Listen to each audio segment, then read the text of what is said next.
Elections అయితే ఎప్పుడైనా జరిగేటటువంటి అవకాశం ఉంది, ఇది క్లియర్గా ఉంది కదా. అయితే ఇప్పటికిప్పుడు జరగకపోవచ్చు, కానీ ఒకటి జనాభా లెక్కల సేకరణ అన్నటువంటిది వచ్చే ఏడాదికి మొదట్లోనో మధ్యలోనో అయిపోతుంది. ఆ తర్వాత నియోజకవర్గాల పునర్విభజన, ఆ తర్వాతన ఎనీ టైం రెడీ. ఏంటది అంటే జమిలి ఎన్నికలు, లోక్సభలో తీర్మానం, రాజ్యసభలో తీర్మానం.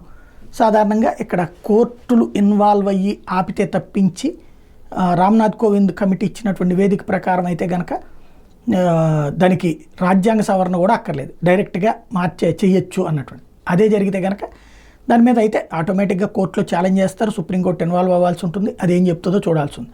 బట్ ఫైనల్గా అయితే మాత్రం జమిలీ ఎన్నికలకు సిద్ధం కావాల్సిందే. అంటే అత్యంత వేగంగా పనులు ప్రిపేర్ చేసుకోవాలి. కాబట్టి సూపర్ 6 పథకాలకు సంబంధించి ఇప్పటికే గ్యాస్ బండ్ అందుకనే వేగంగా ఇస్తున్నారు, మిగతా వాటిని కూడా ఇవ్వడానికి ప్రిపేర్ చేసుకోవడం బెటర్.